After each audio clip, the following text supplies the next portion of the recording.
Good evening, Throttle Up Biker Bible Study, or should I say good afternoon. I am recording this Thursday afternoon, trying to get everything ready before 7 o'clock. Anyway, a lot going on. There is a lot going on. Hopefully, when I go to record Sunday's message, you'll see the announcement page. But here's the main thing of the announcement we're going to do today. Bible Church will reopen its doors Sunday, June 14th. And then that following Thursday, Throttle Up Bible Study will be open to the public as well. We have to follow the state rules on social distancing, or anti-social distancing, I call it. There'll be no coffee, no sodas, no water, nothing like that. And we ask everyone that comes, please wear a mask. That way we'll keep us out of trouble with the state. I don't care to stand up to them. That's not the point. The point is trying to get the message out. I can't get the message out, shut it down. So I am not trying to cause trouble. It just seems like this world is in trouble, and I'm trying to teach the word as God gives it to me. Regardless, we will be opening, like I say, June 14th, that Sunday, and the following Thursday. In the meantime, and when that happens as well, we will continue to do this online. Facebook is still muting a lot of the songs. They can't figure out how to get to see a lot of work with them. That's the licensing we have, so that we can show those song videos, stuff like that. But YouTube doesn't block it, so you can always watch them on there. So once again, you can go to Facebook and find Bible Biker Church, or you can go to YouTube and find Bible Biker Church. Those pages will have these videos. Enough said. Let's get back to it. So last week we got into 1 Corinthians chapter 14, and what we're talking about, chapter 12, Paul had broken down a lot of the gifts, and then 13, the short chapter, was about love. None of those gifts matter if you don't do anything, don't do things in love. And then 14, he starts on the one gift of tongues, whether it be different languages or the angelic tongue. And that word that's used there can be either one. You have to read the context to see what he's talking about. For example, when people came and saw the disciples when the Holy Spirit descended upon them and they started speaking in tongues, that was not the angelic language. That was the language of the people that came from different places. That's important because you need to understand that people that came from, let's just say Greece, heard them speaking in Greek. Those that came from Italy heard them speaking in Italian. Whatever. But when he talks about the language where there has to be an interpreter, that's usually when he's talking about the angelic language, or God speak that the Holy Spirit says. Here's how you know the difference. If your mind is controlling what you're saying, it's just a language. It's not the angelic language. It's not tongue. If you have no control of what is being said, you can't even understand it yourself. You have to have an interpreter, what the Bible says, before you speak that out in public. That's the angelic language. But regardless, you can't do any of that without love. Chapter 13. So today we're going to start on verse 26. And we're going to be doing this a bit differently because there's not differences in the translations. There's different words that can cause confusion. So I will be reading out of the English Standard Version, and you'll see that on your screen. But also, up here, I'll have the King James. I will also show that to you later as I go through it.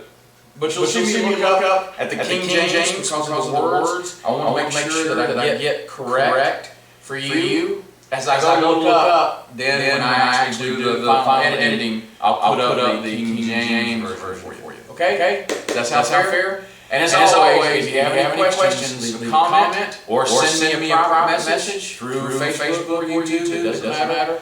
If you leave the message on the post everybody see it. But if you send me private messages through Facebook, only I'll see it. Or once we build the church back up, the staff, which would include the prayer team, would see it. If you have any prayer requests, please send them. I'm working on the website so that you can do that from the website as well. It's a slow work progress. I don't know how to do that. I'm learning. That is also something I'm doing with being able to donate across the internet. I have the link set up through Stripe, but I cannot get the button to enable on the website yet. However, that's coming, and that's again, I don't get paid for this. It's just to help with equipment. Right now, I'm using old borrowed handy cam, and my computer equipment is, you'll see, is very slow at times. So I can use that kind of funding for upgrading that stuff. Again, not for me, but for spreading the kingdom. Regardless, let's get into this. So let me pray for us when we get started. Heavenly Father, Lord God, again, I thank you for the ability to sit here and talk to no one in the building but the Holy Spirit, but to many people out across the internet. Father, I thank you for the platforms that you've given me and the ability to do just that. Father, I just ask you to move me out of the way, let your words ring true. Lord, that people hear what you have to say to them in these words. Father, this chapter can be confusing and can be very upsetting to some. But Lord, we know that your purpose in this is to get people together in one mindset. And Father, that's all we're trying to do is preach the word exactly as it's written, so that we have that mindset without this denominational distraction or anything else. So Father, I ask you right now, be with the people watching whatever time they get to watch this. But Lord, just let them know that I am just read right out of your word and trying to help and make people understand what that says. Thank you, Lord, for everything you're doing to us through this place. In Jesus' name. Amen. All right, so here we go. We're going to try to get this. I'm going to try to get this work. So I've got the King James up on the screen there, so you can look at it, and then you'll see it on your screen. But I also have my English Standard Version that I usually teach out of sitting here in front of me. So starting in 26, it says, "What then, brothers?" Wait. What do you mean? What then, brothers? Again, a conjunction sentence, if you'll allow me to say that. Starting with those words.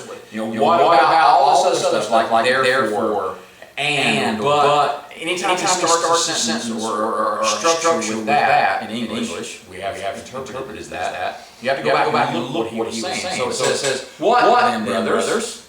When you come together, each one has a hymn, a lesson, a revelation, a tongue, or an interpretation. Let all things be done for building up." I'm going to read that down in King James. How is it then, brethren, when ye came together, every one of you hath a song, hath a doctrine, hath a tongue, hath a revelation, hath an interpretation, let all things be done unto edifying. So you can see the wording is a little bit different, but it means the same thing. So it says, "What then, brothers," or what would you consider, or what would you do now that you know this, when you come together, each individual person has a hymn, or the King James says psalm, same thing, a lesson, it says a doctrine in King James. That can be very confusing to a lot of people. Teaching the specific doctrines of different denominations does not help the situation. It doesn't.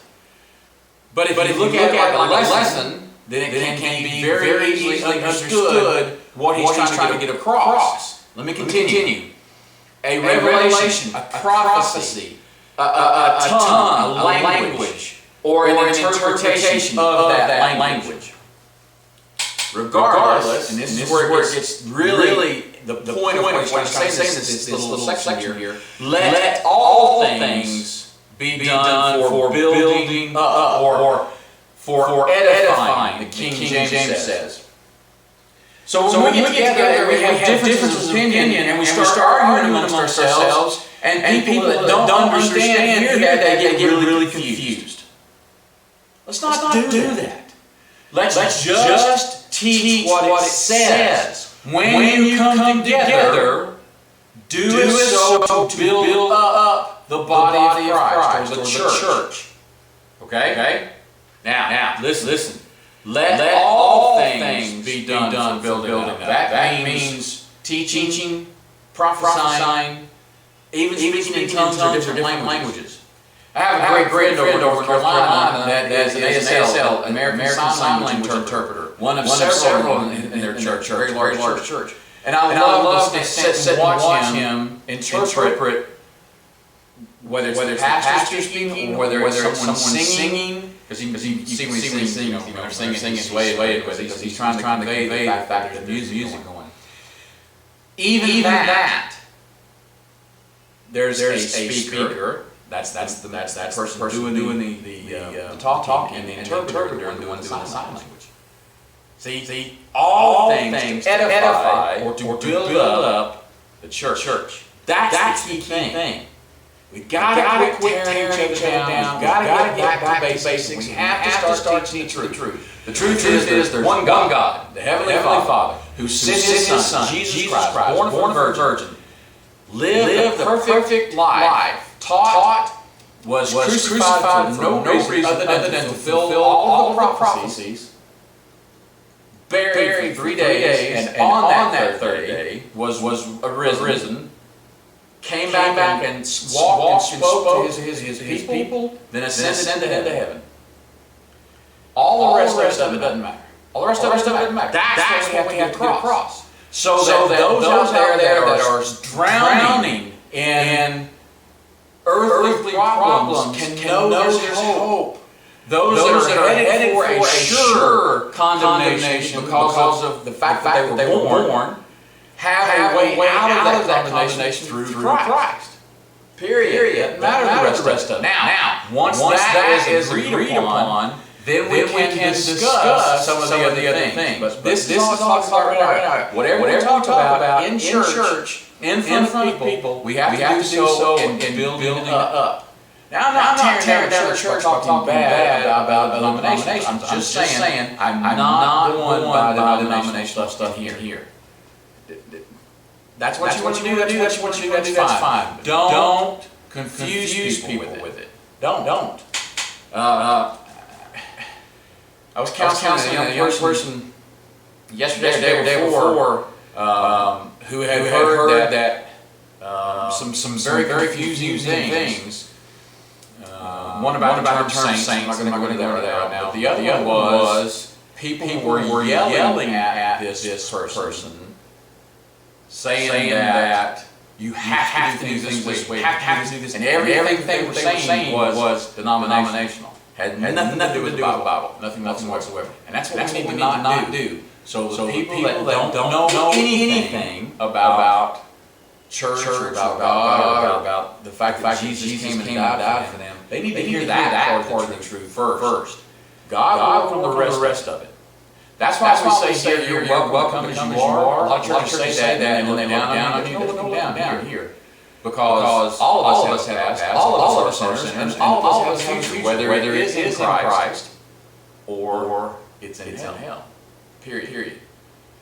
So we want to get as many people to understand that there is the truth of the gospel, that Christ is the way, the only way, the perfect way to heaven. So moving on now, 27. 27, and the ESV says, if any speak in a tongue, let there be only one, let there be only two, at most three, and each in turn, and let someone interpret. King James now says, if any man speak in an unknown tongue, let it be by two, or at the most by three, and that by course, and let one interpret. Now, saying that you can't speak tongues insert or in. Again, you have to keep in context. Think about what we're talking about. He's writing to the church at Corinth, which are Jewish people that converted to Christianity and Gentiles coming in. They don't know any of this stuff. They've seen miracles like this. They don't understand what's going on. So we're trying to not confuse them and get them truth. And it says if there are some that speak in tongues, because the Holy Spirit is guiding them to do so. I'll be real clear about what I'm saying here. If it's a manly language, then someone has to interpret what he's saying. If it's the Holy Spirit speaking, He will have an interpreter there, and He will do the interpreting for that person. There will not be a time when someone is just going to get up and start speaking in the angelic language without an interpreter if there's someone there that doesn't understand it. That's going to come up here in a second. I have watched churches do this where they tell you you have to speak in tongues, or where they try to teach you how to speak in tongues. No, it's a gift. You have it, you don't. And the Holy Spirit will use it when He wants, not when you want. Okay? Period. Look. Here it says, if one or two, at most three, each in turn. They're not going to do it at the same time. One's going to speak, one's going to interpret. The second one may speak, one's going to interpret. They don't talk over each other. That is clearly what that says. There's no doubt about what that says there. And let one interpret. There should be only one person speaking out to the crowd that may not understand what's going on. 28 says this. Ooh, here we go. But if there is no one to interpret, let each of them keep silent in church and speak to himself and to God. Read that, King James. But if there be no interpreter, let him keep silent in the church and let him speak to himself and to God. Same thing. You don't get much clearer than that. If there's not someone interpreting the tongue, the angelic language, or the manly language, don't do it. Keep your mouth shut. Am I mad? No. Am I frustrated? Yes. Because I keep watching these people get disgusted because they can't do it, and they go home and don't come back to church. It's not for men to want to do. Paul just told us it would be better if they learned to prophesy than to speak tongues. So stop trying to force the Holy Spirit to do something in people. It doesn't work that way. It doesn't. Stop it. Keep silent in church if there's no one to interpret.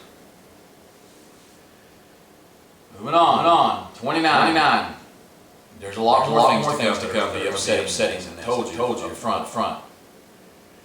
29. Let two or three prophets speak, and let the others weigh what is said. King James. Let the prophets speak, two or three, and let the other judge.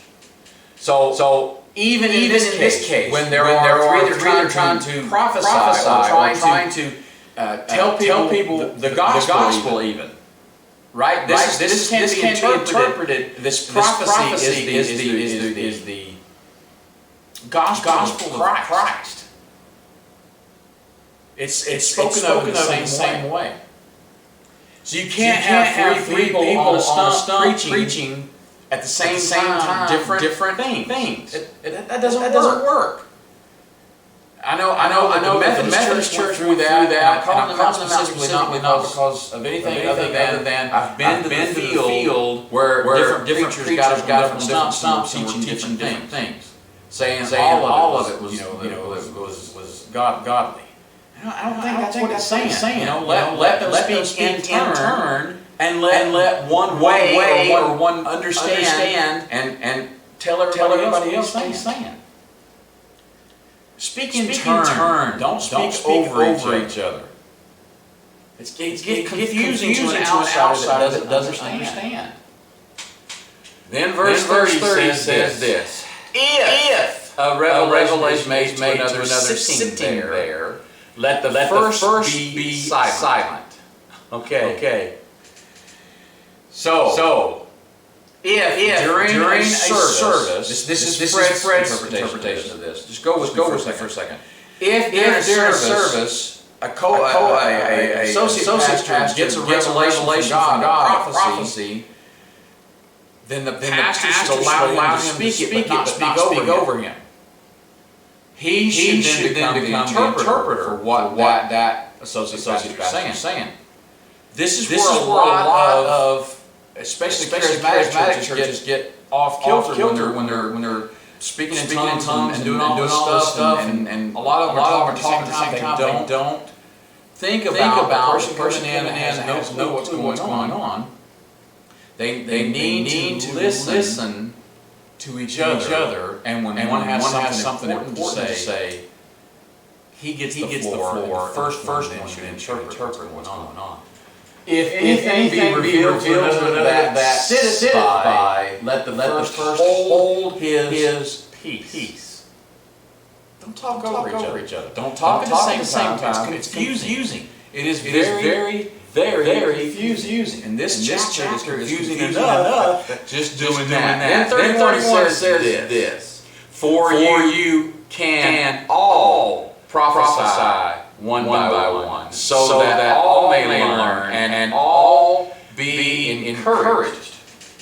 King James says this way: For you may all prophesy one by one, that all may learn and all may be comforted.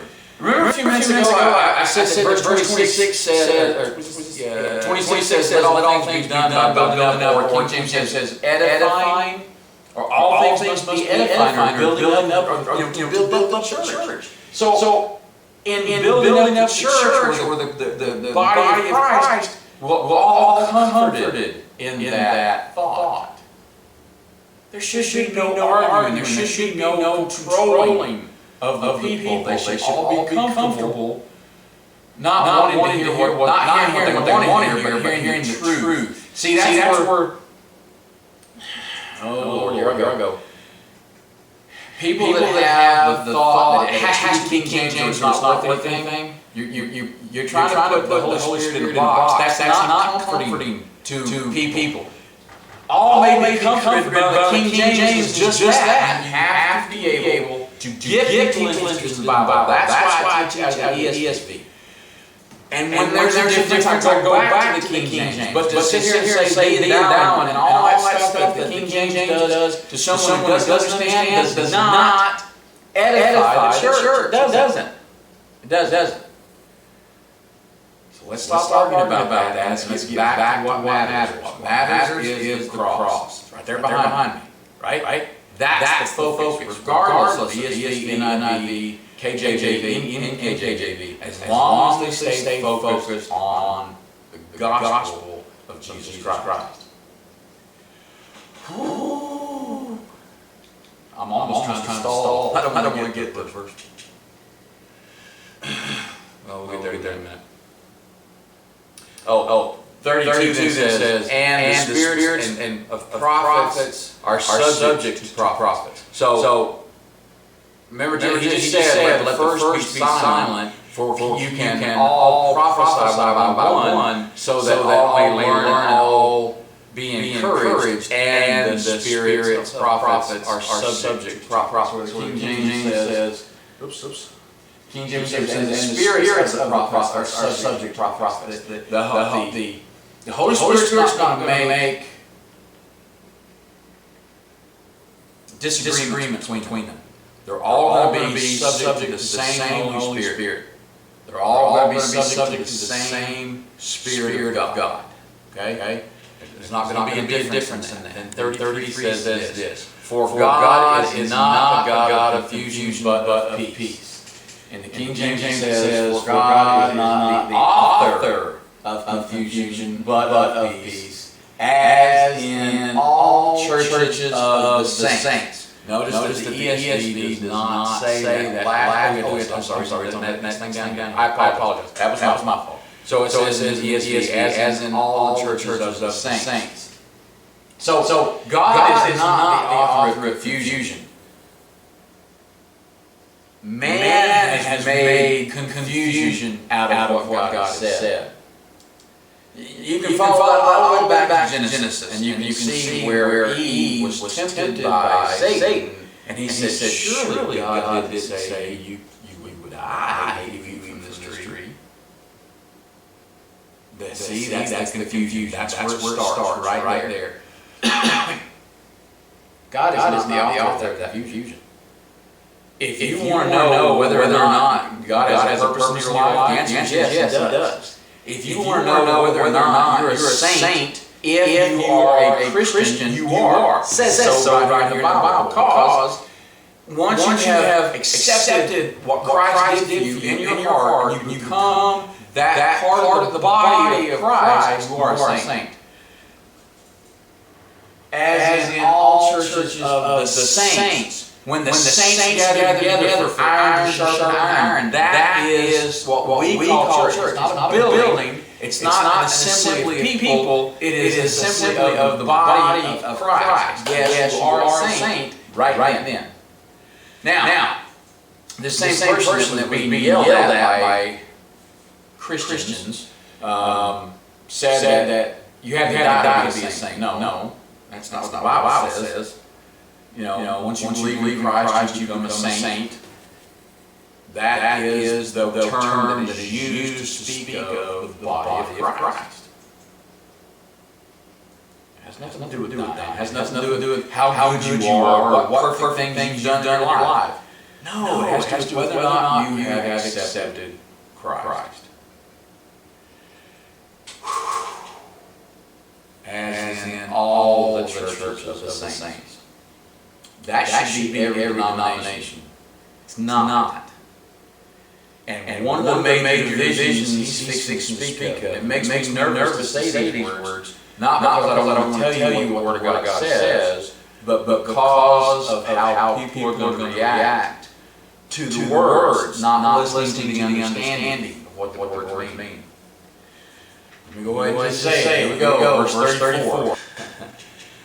The women should keep silent in the churches, for they are not permitted to speak, but should be in submission, as the law also says. Wait, don't yell at me yet. Let me read it to you in King James. Let your women keep silence in the churches. Code. For it is not permitted unto them to speak. Semicolon. But they are commanded to be under the obedience, as also saith the law. Think in context here, not in words. Paul is writing this to a group in a church that is former Jews that have to have things done in a specific way, and Gentiles who have no idea what that way is and have never had to deal with this. Paul is talking about order in the church. He's not talking about keeping the women silent. That's not what he's talking about. In the church, they were saying that by Jewish tradition, the women would go to one side of the church, and the men would go to another side during service, when they were speaking from the Torah, from the prophets. The Gentile women didn't understand that, and they had questions they wanted to ask. So they would shout from one side of the building to the other. Hey, husband, what does that mean? Paul is saying, you gotta make them stop doing that. It's not that women can't talk in church. We don't have to make them keep their head covered. We've already talked about that. We don't have to make them stay silent. It has nothing to do with being over the church. That's a different subject. I'm talking about just being silent in church. A lot of us grew up in churches where you had to keep silent, keep your head down, and not speak to people, and be quiet, and not be seen or heard, just be there. That's not the way it's supposed to be. It's not. And that's what Paul's saying, though. You can't let them be wild. I don't mean that in that bad way. I mean, you can't let them speak when they want to speak. There's coming up that will explain this better. But right now, he's just saying, don't let them disrupt the service. Yeah. 35. If there is anything they desire to learn, they want to know what's going on, let them ask their husbands at home. For it is shameful for a woman to speak in church. Again, in context, to yell across while the service is going on. If you look at King James, and if they will learn anything, let them ask their husbands at home, for it is a shame for women to speak in the church. Why not colons and semicolons? Because it breaks in thought. You have to understand the context of each piece of that, right? So when he's talking about, if they have questions, let them ask their husbands at home. If they're talking about being in church, keep silent during the speaking of the speaker. Remember I said, if there are two or three prophets that want to speak, don't let them speak over each other. If there are two or three that want to speak in tongues, don't let them speak over. Well, that's the same thing. You have to say, usually it was men only that did the teaching. I'll get back to that in a minute. And the women had to keep silent so they didn't disrupt what those men were teaching. Because you know, we get sidetracked so easily. We get thrown off track when someone, especially a wife, tells us something or asks us something, it distracts us, and we can't think about what we're just doing. And that's the honest truth about it. That's a Freudianism, that's not a Bible-ism. But what Paul is saying is, hey, don't let them disrupt what is going on. Okay? Now after that colon, different thought, for it is a shame for women to speak in the church to be disruptive. Remember, it's all about order. These Gentiles that are going in had no clue. Here's the perfect example to me, being that we're a Bible church. If you think of an MC having a meeting, the men go off into the room by themselves. Usually, the women don't go. They have business discuss there. Now, I know there's some blended certain MCs out there. I'm not speaking badly about that. I'm just saying typical MC thought.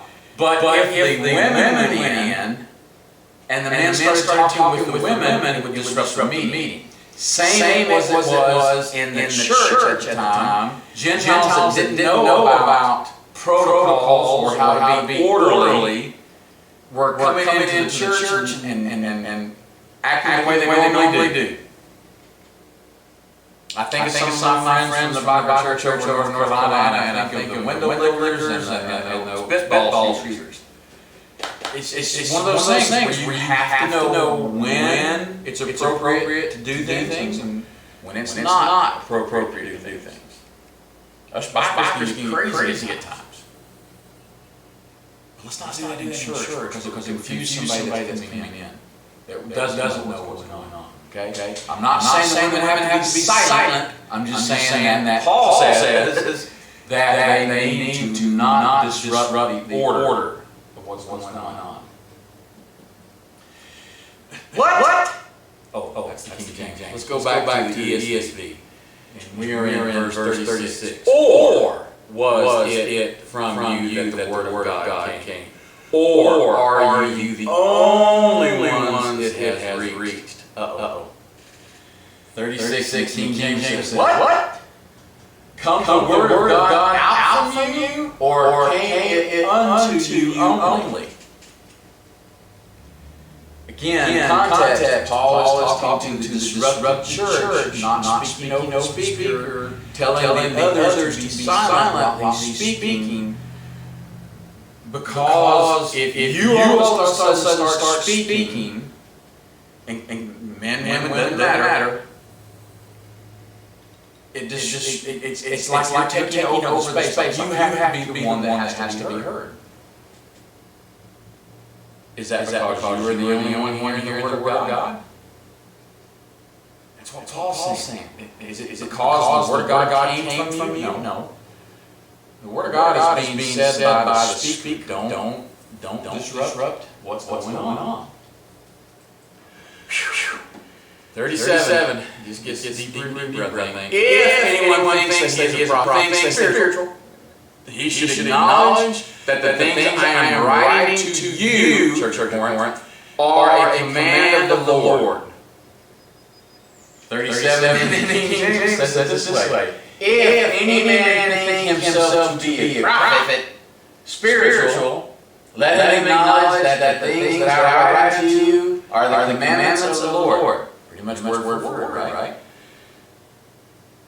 So, if they try to disagree because they're high and mighty spiritual more so than thou, they should take these words that Paul is speaking as the word of the Lord.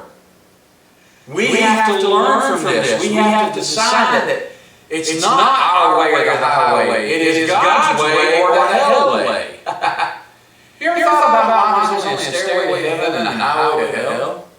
Yeah, the highway to hell is going to be full. Traffic jam all the way. Stairway to heaven is an easy climb. Believing in Jesus Christ. Something I thought of the other day, somebody said to me long ago. 38 says this way. If anyone does not recognize this being that Paul is speaking the word of the Lord, he is not recognized. He cannot be the one who is speaking, and he doesn't realize this. King James says, but if any man be ignorant, let him be ignorant. You've been in situations like this. You may have even been this person. Have you ever been in a group of people and a know-it-all shows up? Has to put his 2 cents in? Has to be the big man on campus or be the loudest female in the room? Yeah. They don't know what's going on. They need to keep their mouth shut. They don't know what Paul is saying. They don't need to be arguing about it. They don't think it's the Word of God speaking through him. They need to keep themselves silent. 40 says this. Ooh, last one. But all things should be done decently and in order. 39 excuse me. 39. I skipped a verse. I apologize. 39 says, so, my brothers, earnestly desire to prophesy, and do not forbid speaking in tongues. Don't say that you can't speak in tongues. There are a lot of churches out there today that says speaking in tongues is the devil. No, it's not. But it's to be done in order by the instructions given in the Word of God. King James says, wherefore, again, the Paul word, go back and read everything I've written to you, to understand this in context. Brethren, covet to prophesy, to speak the gospel, and forbid not to speak with tongues. And that one can be used both as languages and as the angelic voice. So, don't forbid people to speak tongues. Heaven forbid. But they should do it, as we say, in order and by the Holy Spirit. So now let's do verse 40. King James says, let all things be done decently and in order. English Standard Version says, but all things should be done decently and in order. Don't argue. Don't criticize. Don't cause confusion. But follow the Word of God. Don't talk over each other. Don't yell across the room while a sermon's going on. And if you have questions, look, anybody that's ever been to a TUBBS or a Bible church knows that if they have questions, they ask it. That's not disruptive. But what got or can get disruptive is when someone wants to start an argument. That's not the time for it. If you totally disagree with something I say, don't bring it up before church, don't bring it up during church, but after church. Come to me directly and say, hey, I think this is wrong, or I think you have this incorrect. Let's talk about it. Let's talk about it. Or, hey, I don't like the way you said that. You know, don't go running and talk to other people. Come talk to me. Okay? Send your questions to me. I have a loud, booming voice that seems like I get aggravated because I'm passionate. Sometimes I yell. Sometimes I get heated. But I'm not a bad person. And I don't hold things. If you don't understand, I can't hold it against you. I will do my best to help you understand. I get frustrated if I can't help you. But I do not get upset with people who don't understand. That's why I'm here. I try to do things decently and in order, so that when you come into the house of God, into the body of Christ, as a saint, you understand we worship Him, we praise His name, we pray for what's going on, we devote ourselves to the Word, we commit ourselves to the work of God, and then we go out and we share with everybody else. We don't go out and ask people to come to church with us. We go out and give them the gospel, and then say, if you're looking for a place to come, you're always welcome to come and be with us. See the big difference? That person that was getting yelled at online was confused about what a preacher had said. The preacher said the church is no place for sinners. Well, I guess I don't belong to church then. Well, by the way, I guess you don't either, because all of us have sinned and fallen short of the glory of God. Amen? Romans 3:23. Romans 6:23 says, and the wages of that sin is death. A total separation from God for all eternity. No. We go out and disciple to the world, show them the gospel, teach them, and then bring them to the house of the saints to edify and build up the body of Christ. Can a sinner come to church? You bet. Can an unsaved person come to church? Absolutely. Is church a place where you can go so that God can start changing your life? Absolutely. You don't have to wait until you change your life to come to church. Come as you are. I mean that. In order and decently. Don't come in trying to cause a ruckus. If you come in with questions, you ask them. And we, in a loving way, will do our best to explain things.